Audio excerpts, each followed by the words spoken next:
Federico dirige uno de los 4 módulos que componen el curso de diplomado de interiorismo, que trata sobre percepciones espaciales. Los otros 3 módulos son iluminación, mobiliario y objeto, y taller del diseño de interiores.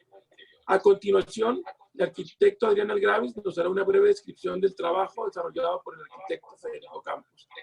Adelante, Adriana.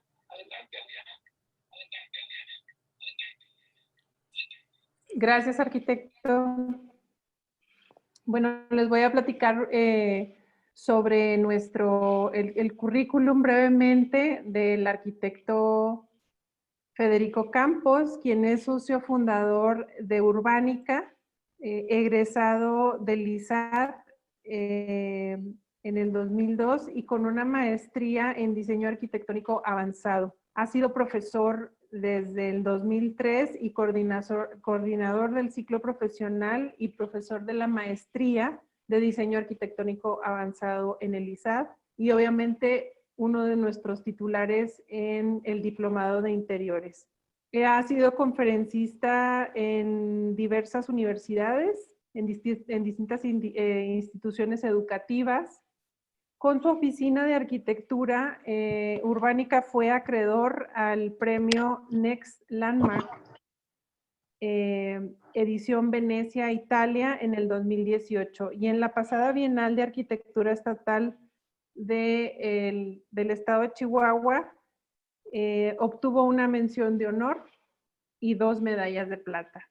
La verdad es que agradecemos muchísimo, Federico, que estés acompañándonos el día de hoy y que nos estés compartiendo parte de un contenido muy interesante que se ve dentro de este módulo de percepciones espaciales sensoriales en el diplomado de interiorismo. Para todos los que nos se han dado cita el día de hoy, por ahí les comentaba en el chat, al término de esta clase que nos va a dar Federico, pueden ustedes escribir algunas dudas, algunas preguntas que tengan al respecto y las contestaremos al final. Federico, te cedo la palabra y te agradezco infinitamente tu tiempo y que nos compartas esta presentación. No, al contrario, es un placer, es un gusto. Es un gusto ser parte del ISAD y estar en estos eventos y en este como banderazo del diplomado de interiores de este año. Gracias por la invitación, gracias por acompañarnos. Es un placer. Entonces, si les parece, voy compartiendo la pantalla. Quiero hablarles y también, si de repente no se escucha bien o algo, me avisan, porfa. Porque luego no siempre se ve el chat en la parte de abajo cuando pongo pantalla completa, pero aquí estoy. Entonces, bueno, como mencionaban, este diplomado de interiores, yo mismo lo cursé y la verdad es que sí cambió como mi percepción de la práctica profesional. Nosotros en la oficina urbánica, que comparto con la codirección de esta oficina con el arquitecto Oscar Chávez, que también es profesor del diplomado, nosotros hemos buscado siempre la manera de diluir fronteras entre la disciplina, porque luego nuestros héroes arquitectónicos, ellos no tenían esas barreras. También es porque no se había consolidado en la academia las distintas ramas, pero para nosotros siempre es algo que vemos con una condición como lo que hacían antes los artistas de música en los 70s, que ellos diseñaban la portada y naturalmente la música y el show y la mercancía. A nosotros nos interesa, como haciendo esa analogía, diluir las barreras entre la arquitectura y el interiorismo principalmente. Y yo desarrollo la materia de percepciones sensoriales y este como banderazo del diplomado le llamo factor emocional en el diseño, es como lo que quisimos trabajar el día de hoy. Y para explicarles de lo que veríamos, lo que veremos hoy, hablaré de los sentidos, la memoria, el rol del deseo en el diseño, y storytelling. Y platicaré algunos proyectos, referencias de externos y también algunas cosas propias, ¿no? Entonces comenzaremos hablando con los sentidos y aunque hay más sentidos de los que nos enseñan como en la primaria, quiero hablar como de los más, como lo que llaman los clásicos. Y esta fotografía que se toma en París al inicio del siglo XX, las personas están viendo un eclipse. Entonces es una fotografía de un artista que tomó, no sé, 2.500 fotografías de París en esa época, pero tomaba de la arquitectura y los espacios públicos, pero esta es una de las pocas que toma de este estilo en la que capta a la gente volteando a ver algo que no está en la imagen. Es una imagen que por eso es como relevante, por la época en la que está tomada, pero el sentido de la vista creo que pasa algo de una manera contemporánea, algo similar a esto. Nos domina mucho. Ahorita me refiero al día de hoy, nunca se habían visto tantas imágenes en la historia de la humanidad. Y alguien decía que al día vemos el equivalente de 32 gigabytes de información visualmente. Y que bueno, pero si bien es como el sentido que más se explota, parece ser, es uno que tenemos que dudar, como lo que pasa en la fotografía, qué es lo que vemos, ¿no? ¿Cuál es el fondo, el trasfondo? Como en esta imagen de Caravaggio, el nombre es algo como la incredulidad de Santo Tomás. ¿Cómo es esta cuestión táctil? La cuestión táctil también nos hace creer, también nos hace, lo vivimos, pero no solamente como con las manos, también con los pies, con la piel, que es como el órgano más grande que tenemos en el cuerpo. O esta obra que es bonita, esta obra es de Meret Oppenheim, y es una obra en donde, en la época del surrealismo, otra vez como a inicios del siglo XX, forra de estos utensilios que se ven bien, pero cuando vemos la cuchara o lo pensamos cómo sería esta piel al gusto, nos genera como una sensación, ¿no? Algo nos genera, aunque no lo estemos experimentando. Igual en el diseño, aunque no estemos tocando un material, ya tenemos percepciones sensoriales, porque utilizamos mucho la memoria, experimentamos el espacio a través de la memoria.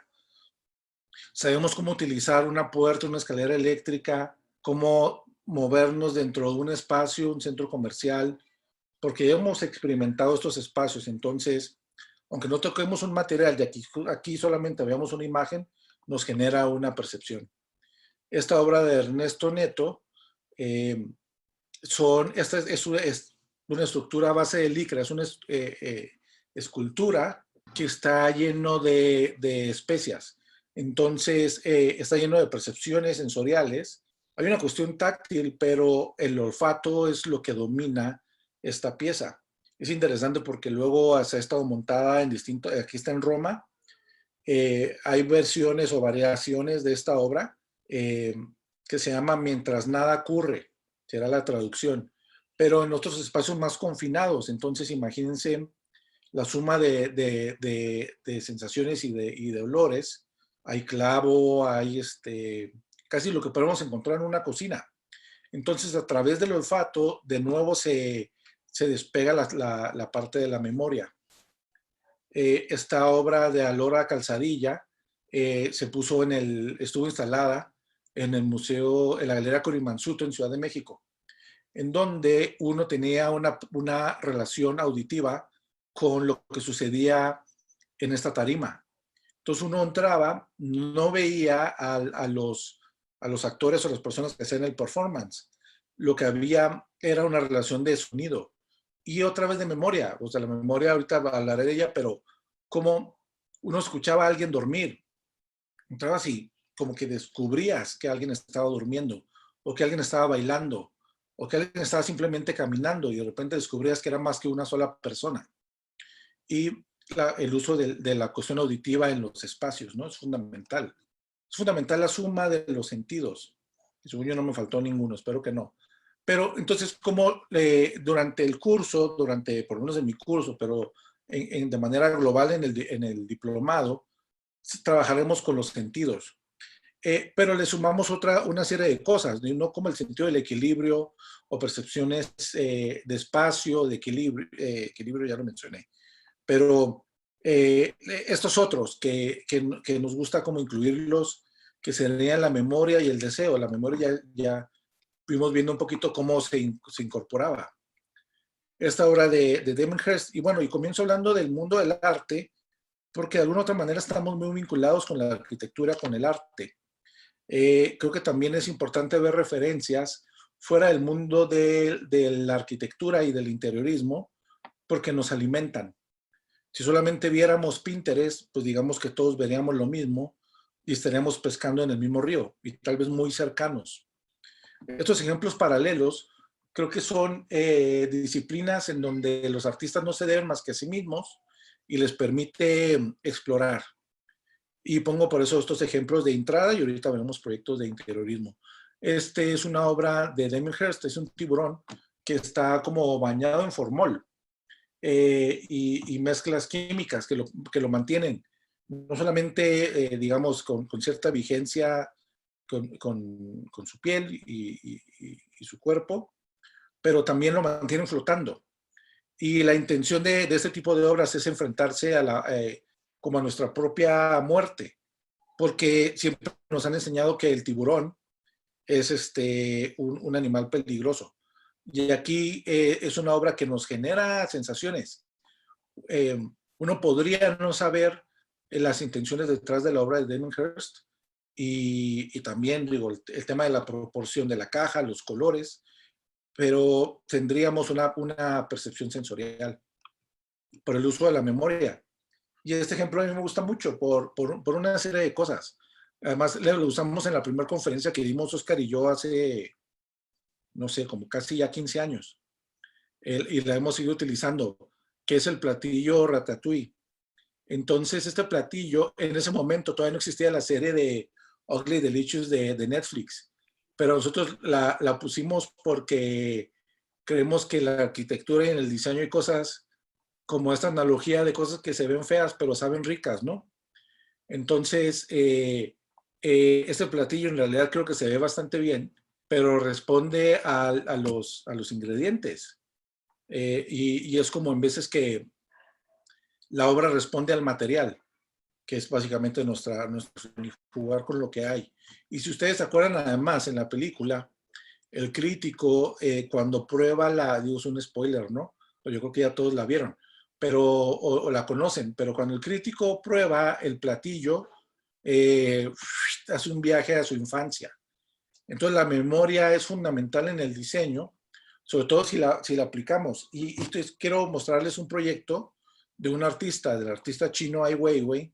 Es uno de los artistas más relevantes de nuestros tiempos. Además porque su obra tiene un gran carácter político, un trasfondo político. Y esta es una obra que hizo en pos de la memoria cultural. Hizo flores de girasol, semillas de girasol, perdón. Las hizo de porcelana. Entonces hizo como un tapete de millones de semillas de porcelana en la galería en el Turbine Hall de la Tate Modern en Londres. Entonces estas son a escala 1:1. No sé si es un rumor que hizo 125 millones, no sé si es un rumor, porque así se llamaba la pieza. Y lo que es que son a escala real de una semilla. Él le dio trabajo a pueblos donde antes hacían vasijas de porcelana, pero con esta cuestión tan voraz del capitalismo y la globalización, estos pueblos dejaron de tener este oficio en el que eran los maestros del planeta, ahora tener que dejar su tradición cultural a empezar a hacer cosas genéricas.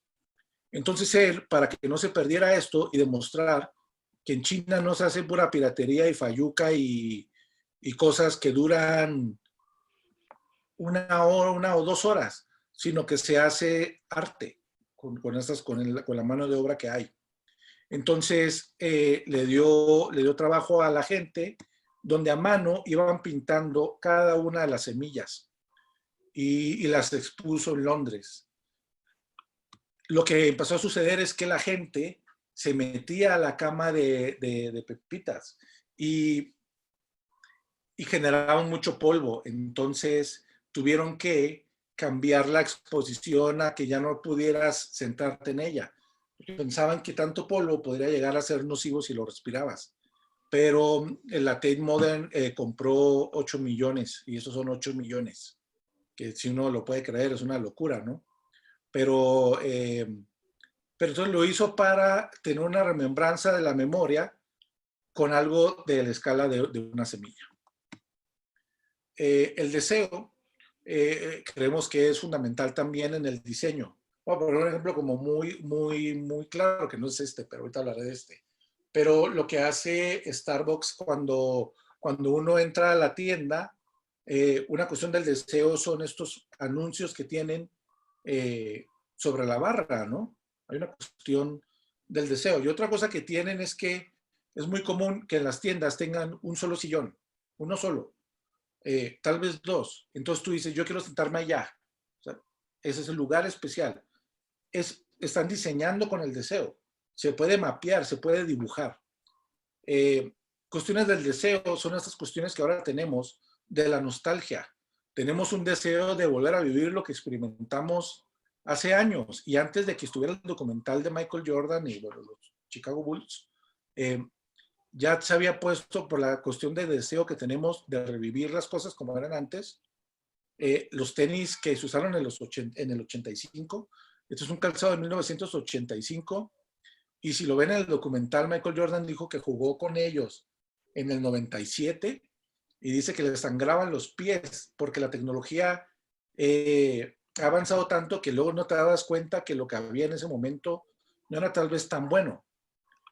Pero la cuestión del deseo se extiende no solamente a la nostalgia, sino a cómo queremos que sean las cosas. En este caso es una chamarra hecha de PET. Y ahora van a ver como la predicción, bueno, no van a ver. Probablemente si se cumple la predicción de los expertos, es que vamos para este camino. Tras la pandemia, gran parte de la población, ustedes han visto que ya quieren volver a Zara y a Miniso y a Subway, ¿no? Que ha pasado en otros países.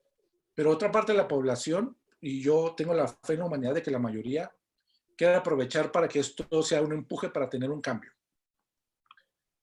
Y mucho se le atribuye a cosas como esto. Ustedes sabrán que Black Mirror, la serie, el nombre viene de las pantallas de televisión o de los celulares, que son un espejo negro.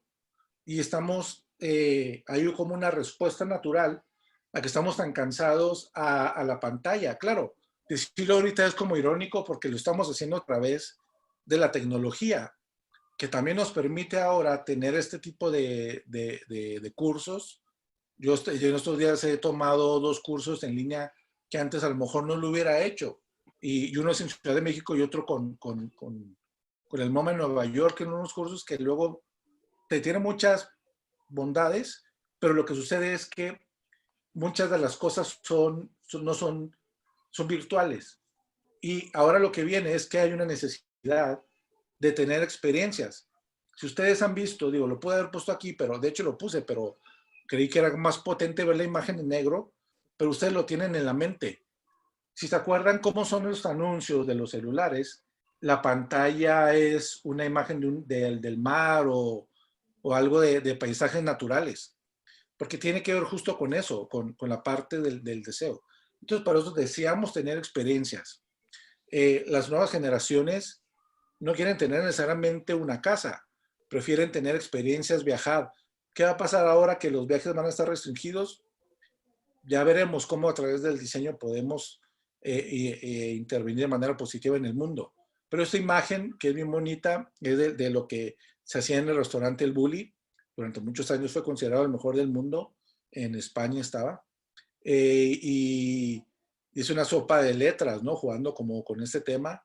Y es de espuma y estos juegos que hacía Ferran Adrià con inyecciones y con tecnología para replantear cómo se cocinaba y con qué ingredientes. Entonces la gente buscaba tener esas experiencias. Este proyecto también es de un artista, Olafur Eliasson. que hizo, él interviene con paisaje. Y lo pongo aquí como en el tema porque me parece que tiene que ver con esto de tener experiencias y de cómo vivir algo que a lo mejor no tenemos a primera mano. Entonces sabemos que en Londres el clima influye hasta en el sentido del humor, que es muy característico el sentido del humor inglés.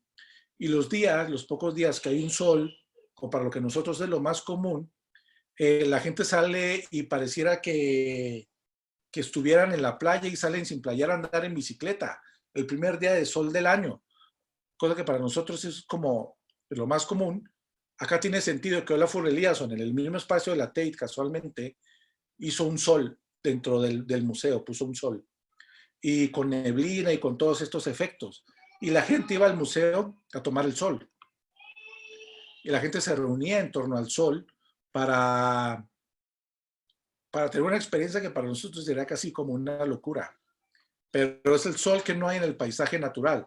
¿Cómo lo hacía? ¿Cómo lo logró? Es que hizo como yo me imagino que son unos vidrios, pero por detrás tiene todo este juego de iluminación y en realidad el sol es solamente la mitad. Hay un plafón de aluminio, de espejo, que hace que se vea el doble. Entonces ese mismo espejo, ahorita veíamos que la gente se acostaba a verse a sí mismos. Entonces si lo vemos aquí en la imagen, el sol es solamente la mitad. Y el panel genera una onda como cuando se ve el sol en el desierto, ¿no? A pesar de que estaba de forma artificial. La gente iba a tener una experiencia. Entonces hemos hablado de sentidos, memoria y deseo. Otro punto que hablamos en el curso, pero que creo que cada vez es más relevante en estos proyectos de interiorismo, es el contar una historia, el storytelling, y tener como una narrativa. Creo que esto es importante para amarrar lo que hemos estado hablando el día de hoy. Y hay un cambio con esto. Estas son imágenes de estas semanas del New York Times, en donde en la primera imagen, no es en realidad el periódico abierto, son 2 días distintos. En el primero, de repente, el New York Times, una de sus modulaciones de la portada es una gráfica para decir y para poner en evidencia cuántos casos de coronavirus hay en el país a comparación de otras regiones. Y naturalmente tiene una postura política el periódico, pero utiliza el diseño para contar una historia. Eso pudo haber estado escrito, pero ahora utiliza el diseño del mapeo, las gráficas, para contar una historia, como la imagen de la derecha.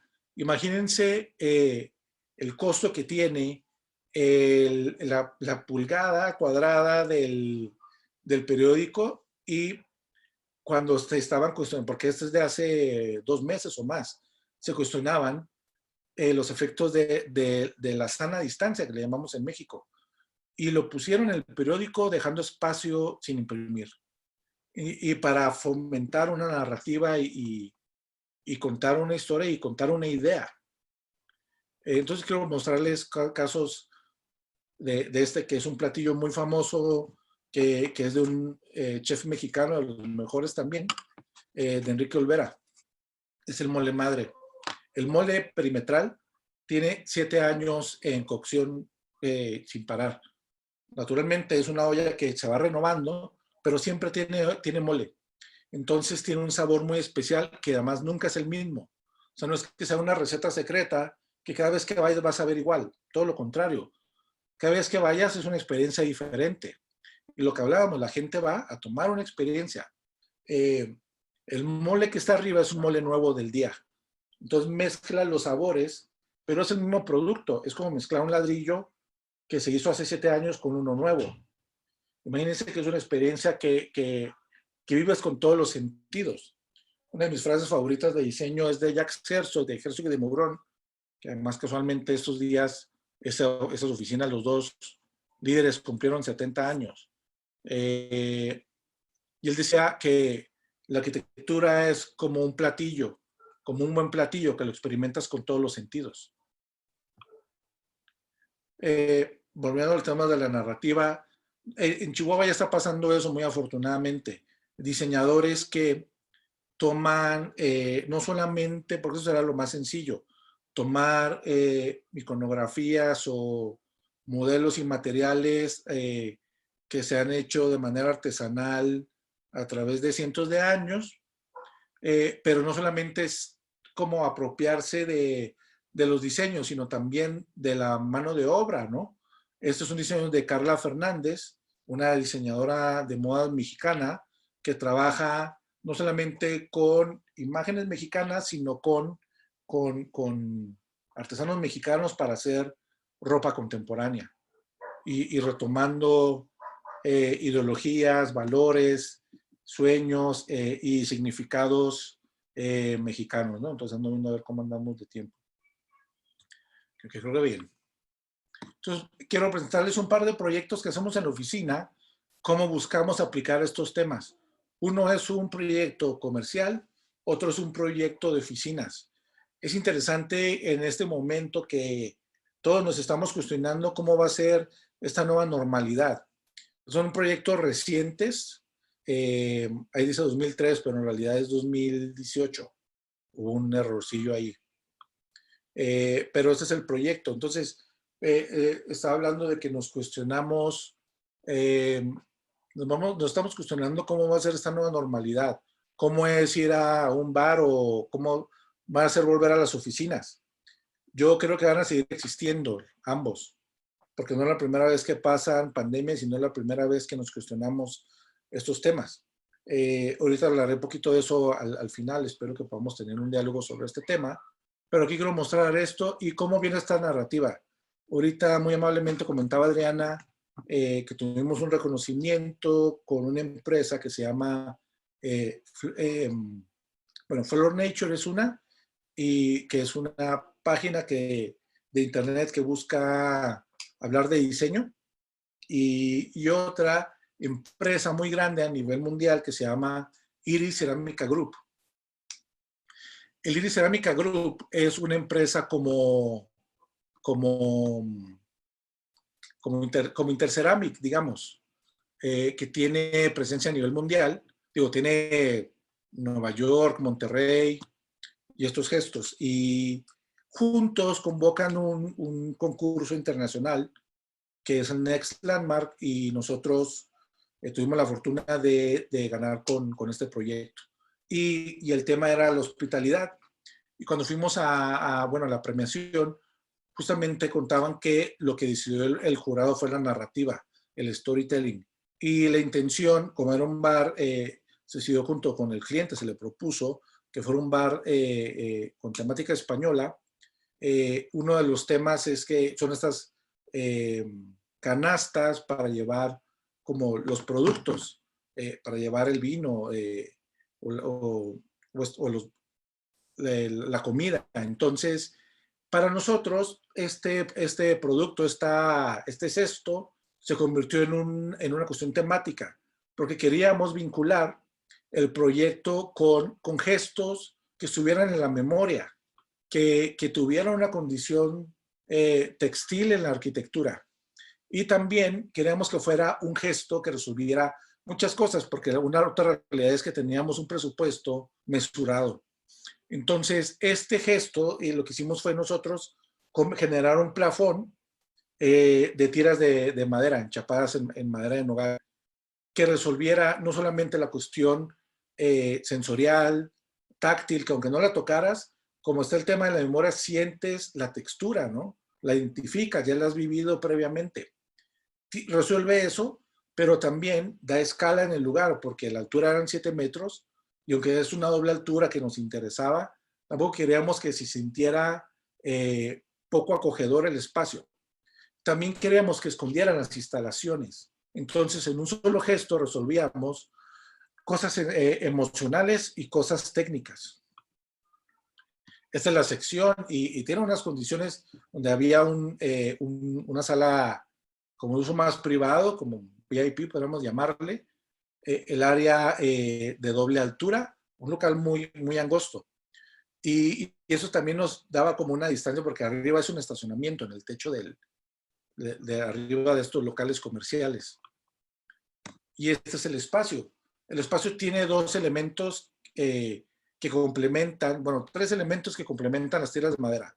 Una lámpara que da como iluminación en la escala baja, que además resguarda el producto y lo muestra. Un espejo a la izquierda que te hace que la sensación de que el espacio es más amplio de lo que realmente es.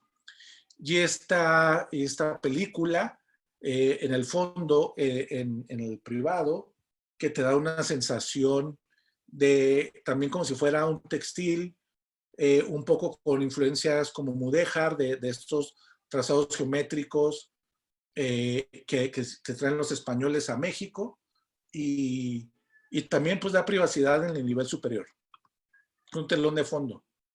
Aquí vemos esto, lo que hablaba de que aunque no lo tocas, hay una percepción de la memoria de cómo se siente el material, y algunos croquis de Oscar explorando el espacio. En algún momento iba a venir en el otro sentido. Y al otro paso, la intención era ver qué sucedía si venía de la parte baja y se abría en la doble altura.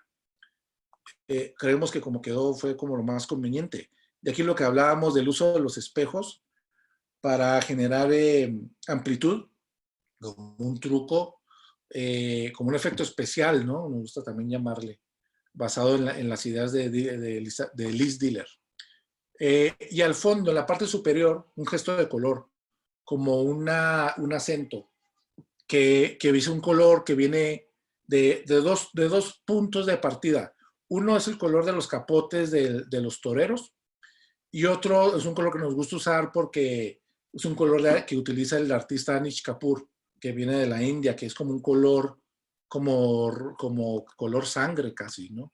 Entonces veíamos que tenía una cuestión temática. Entonces la escalera en espiral, el barandal y el muro tienen esos tonos.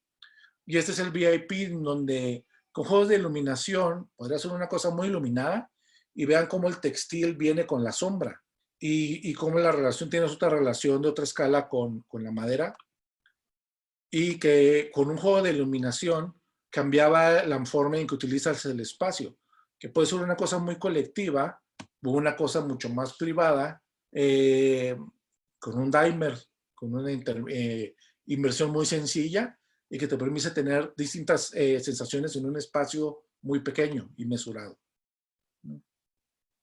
Y de los reflejos del vidrio y juego de las profundidades y los planos. Es un proyecto reciente de los que mostramos en la Bienal Estatal, y también tiene un gesto de contar una historia. Es para la desarrolladora CTU, está en el edificio Vetro, en el último nivel, y un edificio que está en uno de sus desarrollos y que ellos promueven. Entonces había una serie de temas técnicos que resolver, de espacios, de privados. Ahora que está con la cuestión de cómo pueden ser las nuevas oficinas otra vez, si se acuerdan, hemos pasado de los cubículos a los espacios abiertos. Acá no quisimos, dialogando con el cliente, además con estas asociaciones que hacemos con los clientes, no queríamos generar un solo galerón, porque creíamos que el espacio abierto le distrae mucho. Ya ven que dicen que también genera que hay personas que se sienten obligadas con mucha presión social, de irse muy arreglados al trabajo, y que le añades de este tipo de cosas a cosas que no te puedes concentrar porque escuchas a lo que está hablando la persona del fondo. Bueno, nosotros lo que hicimos fue poner sonido ambiental, ruido blanco para que matizara el sonido, como una estrategia muy sencilla, y también sí hicimos una serie de espacios divididos que creemos que ahora, cuando sea el regreso a los espacios de trabajo, va a ayudar. Hicimos un punto intermedio, como no previendo el futuro ni mucho menos, sino encontrando una cuestión muy como tropicalizada a nuestra realidad y la forma en que trabajamos.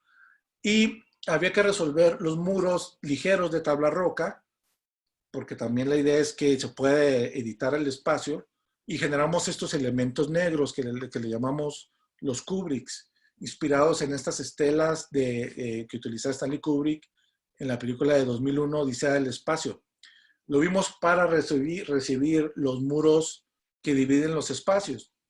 Y haciendo unas intervenciones de memoria, de historia de los desarrolladores, en el acceso, que además es una fachada oeste, queríamos matizar tanta luz que hicimos estos paneles de metal cortados con CNC, con computadora, donde son desarrollos que ha hecho la familia y los desarrollos nuevos que están haciendo ahorita los líderes de la empresa, que se va desde Distrito 1 hasta Valle Escondido, y el ISAT tal cual aparece en estos puntos, ¿no? Creo que el ISAT es este punto de acá. Y estos son algunos elementos. Aquí vemos los Kubricks, pero que tienen estos quiebres para marcar como el camino. La iluminación hace una referencia a los vehículos que pasan en el periférico de la juventud. Si estuviera en otro lugar, muy probablemente hubiéramos hecho otras estrategias, porque si ven aquí hay una serie de capas de vidrio más translúcido, con arenado, con una película 3M, que va dando privacidad, pero también matizando la entrada de luz. De algunos de los gestos, las celosías, la madera, que da escala, el espacio de la izquierda, por fuera, esta sala de juntas, la celosía que entonces va teniendo una narrativa, una historia, y que además, si tienes una junta con un inversionista, puedes decir, aquí es donde estamos, acá es donde vamos a invertir. Y tiene una sala lounge, que es el área donde todos comparten la mejor vista, todos comparten el mejor espacio. Y es el espacio donde, aunque vayas de visitas, puedes estar ahí y compartes la mejor vista y no se le deja solamente a los directivos. Estas son unas maquetas de pruebas del mueble de recepción, que es este que está acá, y todas las que hicimos y todo el proceso de diseño, pero muy basado en la narrativa y en el espacio. Las formas del mueble responden a los 3 elevadores para que todos tuvieran una vista directa al mueble y a ninguno le diera la espalda. La ciudad, las texturas del cobre que dialogan con la madera de nogal, que tienen tonos similares en tono naranja, o las protecciones contra el sol, también una serie de capas y de texturas y de textiles arquitectónicos, le llamamos nosotros, ¿no? Que aparecen desde una tela, desde el metal, en el vidrio y en la luz y en la sombra. Y bueno, gracias. Muchas gracias, Federico. Muy impresionante toda este relato que has hecho por las distintas reflexiones y por algunas de tus obras. Me gustaría darles la oportunidad a quienes nos han acompañado al día de hoy para ver si tienen alguna pregunta sobre los proyectos, sobre las reflexiones, o no preguntas, sino simplemente hacer comentarios al respecto. Si es, por favor, a través del chat.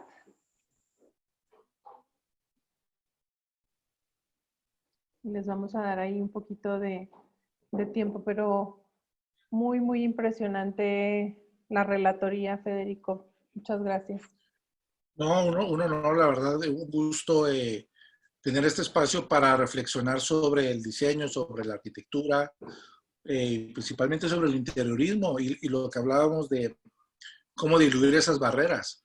Para nosotros en la práctica profesional, justo este gesto creo que no sé si nos identifica, pero nos da una herramienta para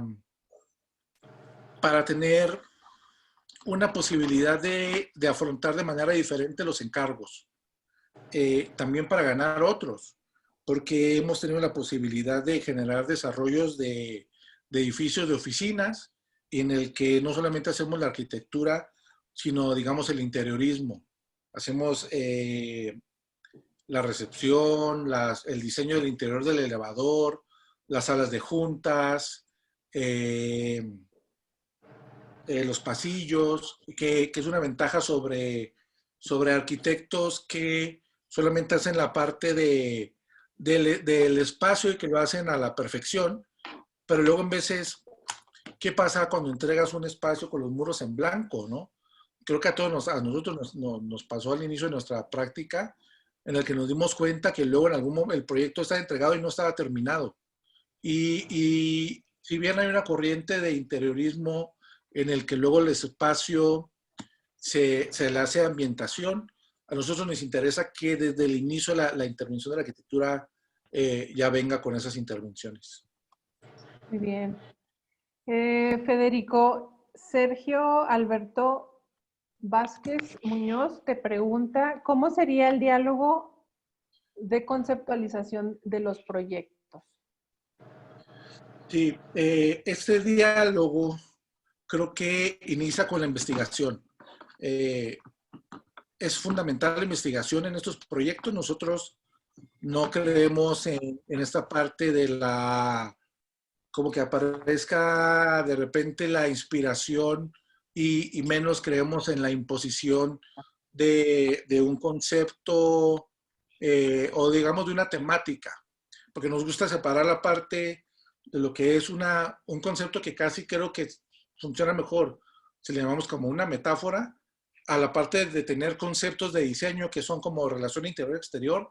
Es un concepto que no quiere decir necesariamente como lo que pasa en la champa, que el concepto o la metáfora era como generar un cesto que te envolviera, ¿no?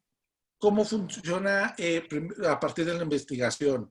Que es una de las estrategias que se hace en el curso, de hecho, es uno de los ejercicios, es cómo conceptualizar. Y primero hacemos una investigación, no nos brincamos la parte de la investigación, y la investigación, más entendiendo un problema, nos va dando de resultado una estrategia conceptual.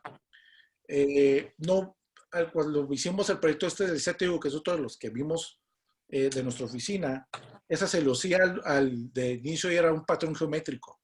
Y nos dimos cuenta que se veía bien, pero no funcionaba conceptualmente, porque no estaba amarrado a nada.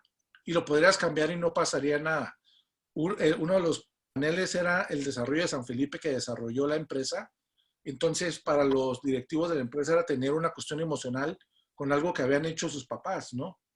Entonces, creo que encontrar vino de la investigación y no vino inmediato, vino ya cuando estábamos en obra. Ya había empezado la obra y en ese momento lo decidimos en mucho diálogo con los clientes, entendiendo al usuario y la investigación. Muy bien, Fede, gracias. Gracias, Estefanía comenta, muy interesantes las reflexiones y verlo integrado al proyecto. Marco Aguilera, buenas tardes, soy Marco, psicólogo. ¿En algún momento en los proyectos de diseño han trabajado de manera multidisciplinaria con los profesionistas de la psicología? Gracias por la pregunta. Hemos hecho aproximaciones en algunos proyectos a cierta escala y en otros ha sido parte del desarrollo fundamental. Uno de ellos fue el gimnasio adaptado, digo, no lo mostramos el día de hoy, pero nosotros hicimos el gimnasio adaptado, que creo que ha sido el proyecto más difícil que hemos hecho, porque nos tocó justamente en un momento, porque uno de los clientes era la CONADE, y nos tocó en un momento de cambio de gobierno en el que no había representantes de la CONADE ni del deporte municipal. Entonces tuvimos que tomar una serie de decisiones, y fue una cosa muy compleja, pero afortunadamente, dentro de esa complejidad, nunca estuvimos solos porque tuvimos trabajo con los grupos de personas con discapacidad. Entonces, yo buscaba tener visitas de obra con las personas que hacen el estudio de acciones de discapacidad en los proyectos de gobierno. Entonces, eso fue muy interesante. Y con una compañera psicóloga que ella nos apoyó con la selección de los colores para ver qué significado tienen para personas con alguna discapacidad intelectual y cómo se perciben los espacios también. Pero sobre todo esa parte, bueno, también estuvimos con personas de grupos de discapacidad visual y te enseñan cosas que no aparecen ni en ningún libro ni en las escuelas. O sea, cómo subir y bajar una escalera con un bastón, hacer sonidos para identificar en qué espacio estás, qué ves si ves poco, cómo abres una llave si no tienes una capacidad motriz para hacerlo con las manos. Y este tipo de diálogos, creo que transdisciplinarios, como mencionas, creo que son fundamentales en el diseño. Además, creo que es lo que viene cada vez más. Así como hablaba de diluir las fronteras, nosotros creemos el diseño a través del diálogo. Y lo padre de los clientes es que son los que conocen mejor su tema, y lo padre es tener clientes no arquitectos, porque dialogas con otro punto de vista. Y como bien mencionas, y ojalá podamos seguir en contacto, porque creo que este tipo de diálogos se enriquecen y nos hacen crecer a todos. Gracias. Gracias, Federico. Hay un comentario de Joaquín Coronado: agradecer el tiempo para mostrar sus ideas para llegar a sus proyectos.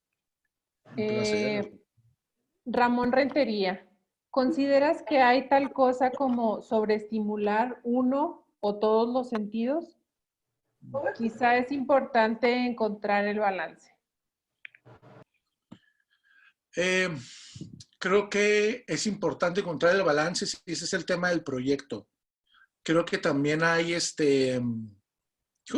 hay entendiendo el mercado contemporáneo, creo que ahorita es una estrategia, y lo he escuchado con muchos clientes, en algunos proyectos comerciales quieren generar un espacio para el Instagram, ¿saben? O sea, ahí probablemente, y existen desde centros comerciales como Antara, que tiene un acceso que está inspirado en el mundo del arte, con estas cosas como medio entre Dan Flavin y Donald Jody, no sé, otros artistas, ¿no? Entonces, son espacios que es para estimular mucho la vista, tal vez, o el sonido. Y ahora el diseño, a diferencia de épocas anteriores, hablando de una realidad como en Chihuahua, es que vamos a ser si no es que ya somos 1 millón de habitantes, y ahora la gente busca experiencias. Entonces, creo que hay algunos proyectos que se pueden permitir enfatizar la estimulación de un sentido. Creo que si fuera una escuela o si fuera una casa habitación, a lo mejor uno buscaría un balance. En algún punto estuvimos diseñando, lo que pasó es que estas cosas de la pandemia, pero estábamos diseñando una casa para una familia con uno de sus miembros de la familia débiles visuales. Entonces, ahí tiene mucho sentido estimular el uso de la luz, en donde cada espacio tenía una luz diferente. Y no era algo exagerado, sino que con la luz podías medir cuándo terminaba una escalera o un pasillo, o saber en qué cuarto estabas porque la luz era diferente. Entonces creo que cada proyecto te lo puede pedir, ya sea si es algo comercial, puedes enfatizar uno, o si es algo habitacional, mesurar o ir descubriendo en cada proyecto cuáles son las estrategias que tenemos con los sentidos. Muy bien, Fede, gracias. Oscar Chávez te pregunta: hola, Fede, ¿podrías compartirles un poco sobre los comentarios de los organizadores del premio con relación a que en la champa había una fuerte relación del producto que ahí se vendía, como la cava, los sándwiches con pan chapata, y la conceptualización de los elementos interiores como la celosía, colores del mármol, ambiente español, etcétera? Sí, hay una historia con eso. Yo creo que Oscar ya lo mencionó bastante bien y bastante completo. Nosotros nos sorprendimos cuando ganamos el premio, porque uno entra, pero nunca sabe, ¿no? Y cuando fue la premiación, sí, nos sorprendió que el jurado, todos los miembros del jurado hablaron y explicaban que esta narrativa era lo que había hecho ganador al proyecto. Esa relación en donde el concepto que viene de la investigación iba determinando los materiales, la paleta de colores, las texturas, y nosotros luego además lo veíamos como este equilibrio que ahorita se mencionaba, porque el mármol es traído aquí muy cercano por la zona de Aldama, ¿no? y veíamos que esa parte de la narrativa nos determinó el proyecto. Ellos lo mencionaron como que fue el gesto que lo hizo ganador. Ganó otro arquitecto de Italia, o había 2 premios, el otro ganó un arquitecto de Italia, Roland Bardi, y también su proyecto tenía una narrativa, era un restaurante bar y cada piso tenía una cuestión temática. Esto nos dio como confianza en el proyecto de que esta historia, aunque uno la conozca o no, el cliente la sepa o no, puede ser el elemento que rige el proyecto. Y también lo identificamos, o sea, como que se coincidieron todas las cosas porque justamente es el momento en el que ya un proyecto que solamente responda a una cuestión espacial, pues eso es lo que ya veníamos haciendo, pero ahora la gente busca una experiencia y que sea diferente comer en ese lugar que en otro, ¿no? Entonces la narrativa parece ser que fue el valor agregado del proyecto. Ay, bueno, y un poquito la historia también, que no lo terminé como de contar a fondo, es que todo eso lo dijeron en italiano. Y yo entiendo un poco italiano y Oscar lo habla muy bien. Entonces, espero haber contestado lo que era el tema de la pregunta, con lo que alcancé a entender, ¿no?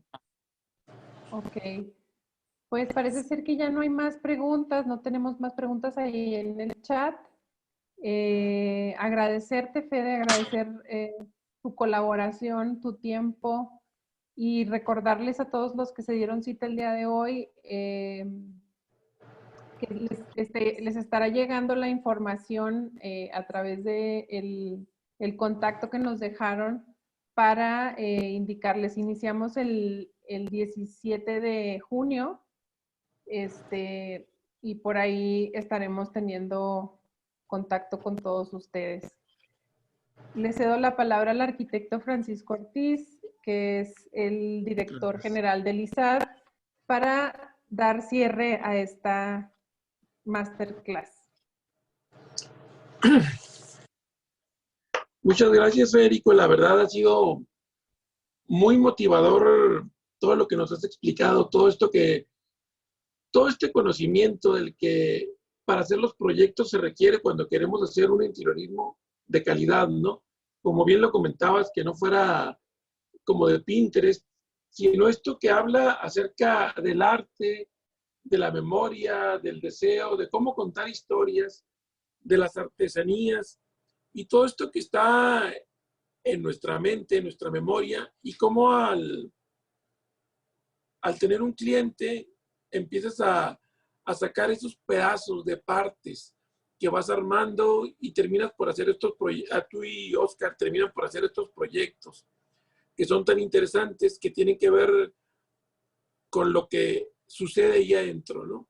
Me parece que es algo que es bien loable, y me parece que el transmitir este conocimiento va a ser de gran experiencia para toda nuestra ciudad, para que sigan habiendo más interiores con esta calidad que ustedes tienen, ¿no? Y aspirar a tener esos premios que ustedes han tenido. Les doy las gracias a todos los que nos acompañaron en esta cita y los esperamos por ahí, verlos en el ISAD. Muchas gracias y que pasen muy buenas noches. Muchas gracias. Un gusto. Nos vemos a todos. Hasta luego.